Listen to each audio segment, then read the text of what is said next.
नाज़रीन, आप देख रहे हैं उर्दू चैनल और मैं हूं आपका मेजबान मुहतशिम एहतिशाम। पेश हैं आज की सुर्खियां। पुंछ में लाइन ऑफ कंट्रोल के करीब पेश आए एक वाक़ा में एक फौजी एहलकार शदीद तौर पर जख्मी हो गया। इस दौरान 3 मुश्तबा अफराद को जिंदा गिरफ्तार कर लिया गया। दिफाई ज़राए ने बताया कि पुंछ के गुलपुर सेक्टर में LOC पर पोस्ट के करीब बुध की सुबह पहाड़ के करीब मशकूक नकलो हरकत देखी गई। तकरीबन 1:30 बजे फायरिंग शुरू हुई, जिसके नतीजे में एक फौजी एहलकार जख्मी हुआ। उन्होंने बताया कि इलाके को फौरी तौर पर घेरे में ले लिया गया और फौरी जवाबी कार्रवाई शुरू कर दी गई। ज़राए ने बताया कि ऑपरेशन के दौरान सिक्योरिटी फोर्स ने 3 अफराद को गिरफ्तार किया, जिनकी शिनाख्त मोहम्मद रियाज उम्र 23 साल, वल्द मोहम्मद फारूक साकना करमाड़ा, मोहम्मद फारूक 26 साल, वल्द मोहम्मद रफीक सकना करमाड़ा, उसे बाएं टांग में गोली लगने से चोट आई, और मोहम्मद जुबैर उम्र 22 साल, वल्द मोहम्मद रजाक सकना करमाड़ा पुंछ के तौर पर हुई है। गिरफ्तार अफराद के कब्जे से भारी मिकदार में असलहा और ममनुआ अशिया बरामद हुई है। दफाई ज़राए ने बताया कि गिरफ्तार अफराद के कब्जे से AK-56 rifle, 2 AK rifle magazine, 10 AK rifle, 2 पिस्तौल, 4 पिस्तौल मैगजीन, 70 पिस्तौल राउंड, 6 दस्ती बम, हीरोइन के 20 पैकेट और प्रेशर कुकर में नस्ब की गई एक मुश्तबा देसी साख्ता धमाका खेज आला IED बरामद की गई। उन्होंने मजीद बताया कि इलाके में बदस्तूर मुहासरा है और सिक्योरिटी फोर्सेस ने आसपास के इलाकों की हिफाजत को यकीनी बनाने के लिए मुकम्मल तलाशी मुहिम शुरू कर दी है। उन्होंने मजीद कहा कि जख्मी फौजी एहलकारों को हस्पताल मुंतकिल किया गया है और उनके पुंछ जिला के गुलपुर सेक्टर में 3 मुश्तबा मिलिटेंटों की गिरफ्तारी के बाद सिक्योरिटी फोर्सेस ने गिरफ्तार शुदगान के रिहायशी मकानों को मुहासरे में लेकर बड़े पैमाने पर तलाशी ऑपरेशन शुरू किया। दफाई ज़राए ने बताया कि पुंछ के गुलपुर सेक्टर में बुधवार अलल सुबह फौज ने एक मुख्तसर तसादुम के दौरान 3 मुकामी मिलिटेंटों को हिरासत में ले लिया। उन्होंने बताया कि पूछताछ के बाद पता चला कि तीनों पुंछ के करमाड़ा इलाके के रहने वाले हैं, जिसके बाद सिक्योरिटी फोर्सेस ने इलाके को मुहासरे में ले लिया। उन्होंने मजीद कहा कि गिरफ्तार शुदगान के रिहायशी मकान की बड़ी पैमाने पर तलाशी शुरू की गई, जबकि आसपास उनके रिश्तेदारों के घरों को भी खंगाला गया।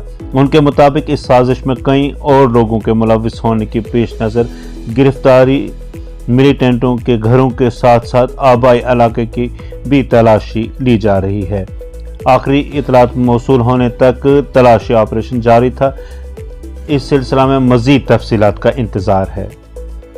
चेयरपर्सन जम्मू कश्मीर हज कमेटी सफीना बेग ने जम्मू कश्मीर की हज कमेटी के अरकान के साथ आज राजभवन में लेफ्टिनेंट गवर्नर मनोज सिन्हा से मुलाकात की। मीटिंग में लेफ्टिनेंट गवर्नर के principal secretary doctor Mandeep Kumar Bhandari और सूबाई कमिश्नर कश्मीर विजय कुमार बधूरी ने भी शिरकत की। चेयरपर्सन हज कमेटी और अरकान ने जम्मू कश्मीर के आज़मीन हज के लिए किए गए इंतजामात पर तबादला ख्याल किया। सूबाई कमिश्नर ने लेफ्टिनेंट गवर्नर को हज के अहसन इनिकाद के लिए लॉजिस्टिक और दीगर सहूलियात की तैयारियों से मुतालिक आगाह किया। आज़मीन हज का पहला काफिला 7 जून को श्रीनगर बैनुल अक़वामी हवाई अड्डे से रवाना होगा। जम्मू कश्मीर के भाजपा यूनिट के सदर रविंदर रैना ने बुध के रोज कहा है कि मौजूदा मरकजी हुकूमत, जिसकी सरबराही वजीर आज़म मोदी कर रहे हैं, ने पिछले 9 बरसों के दौरान लोगों की भलाई की खातिर काम किया है।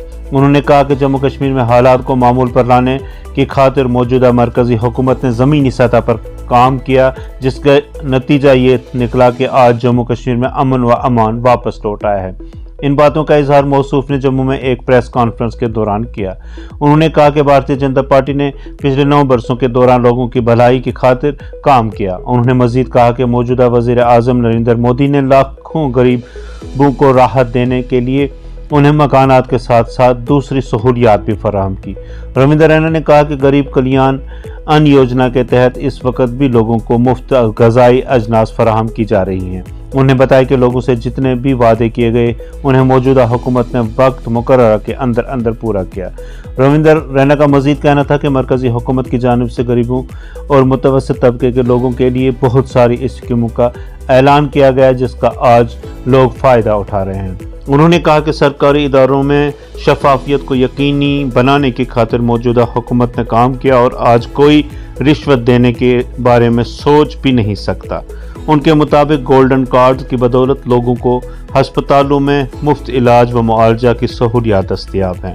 موصوف صدر نے کہا کہ جموں کشمیر یونین ٹیریٹری میں امن و امان کے قیام کی خاطر موجودہ حکومت نے زمینی سطح پر کام کیا اور آج لوگ آزاد فضاؤں میں سانس لے رہے ہیں۔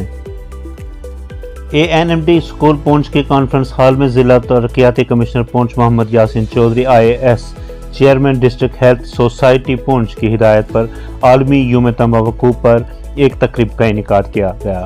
اس موقع پر chief medical officer Poonch doctor Anees Ulnabi, medical superintendent Raja Sukhdev Singh ضلع ہسپتال پونچھ ڈاکٹر ذوالفقار احمد، اضافی chief medical officer Poonch doctor Parvez Ahmad Khan, DTO Poonch doctor Fahmida Bande, doctor Puneet Kumar, doctor Kausar Kabir, تمام incharge institute staff ANMT school Poonch کے طلباء نے بھرپور شرکت کی۔ اس موقع پر مقررین نے خطاب کرتے ہوئے عالمی یوم تمباکو کے حوالے سے تفصیلی گفتگو کی۔ انہوں نے کہا کہ سال 1987 میں تشکیل پانے والے WHO کے ممبران نے تمباکو کی وبا اور موت اور بیماری کی روک تھام کی وجوہات پر عالمی توجہ مبذول کرنے کے لیے ہر سال 31 مئی کو تمباکو نوشی کے دن کے طور پر منانے کا فیصلہ کیا۔ اس دوران کوئز کمپٹیشن بھی ہوا جس میں بچوں نے حصہ لیا اور بہتر کارکردگی دکھانے والے بچوں کو انتظامیہ کی جانب سے اسناد اور انعامات سے نوازا گیا۔ Government model higher secondary school Sawjian Poonch میں بھی عالمی یوم انسداد تمباکو نوشی کے حوالے سے آگاہی پروگرام کا انعقاد کیا گیا۔ اسکول کے طلباء اور عملہ نے تمباکو کے استعمال کے مختلف پہلوؤں پر بات کی۔ اس کے استعمال سے صحت اور معیشت پر بڑے پیمانے پر ہونے والے مضر اثرات پر بھی غور کیا گیا۔ Anwar Khan principal model higher secondary school Sawjian نے پاور پوائنٹ پریزنٹیشن کی مدد سے اس سب کے اعداد و شمار کے ساتھ وضاحت کی۔ انہوں نے حاضرین کو آگاہ کیا کہ اس دن کو منانے کا مقصد تمام لوگوں میں شعور کو بڑھانا ہے اور یہ سالانہ مہم تمباکو کے استعمال کو کم کرنے اور لوگوں کی صحت کو محفوظ رکھنے میں مدد کرنے کے لیے شعور کو بیدار کرنے کا ایک موقع ہے۔ تحصیل منڈی کے دور دراز گاؤں گورنمنٹ مڈل اسکول کیرام موری اڑائی میں بھی بچوں نے منشیات مخالف ریلی برآمد کی۔ اس دوران بھی بچوں نے وہاں کے شہریوں کو بیدار کیا کہ وہ تمباکو نوشی اور دیگر منشیات سے دور رہیں۔ انہوں نے اپنے ہاتھوں میں پمفلٹ اٹھا رکھے تھے جن پر مختلف قسم کے پیغامات لکھے گئے تھے، جبکہ اس موقع پر اسکول ہاضہ کے اساتذہ بھی بچوں کے ساتھ ساتھ قدم سے قدم ملاتے ہوئے آگے بڑھے اور لوگوں کو نشوں سے دور رہنے کا پیغام دیا۔ ناظرین اردو چینل میں آج بس اتنا ہی۔ اپنے میزبان محتشم احتشام کو دیجیے اجازت۔ آپ ہمارا چینل سبسکرائب کریں، ویڈیوز لائک اور شیئر کریں، کامنٹ باکس میں بھی اپنے تاثرات سے ضرور نوازیں اور بیل آئیکن کو بھی کلک کریں۔ خدا حافظ۔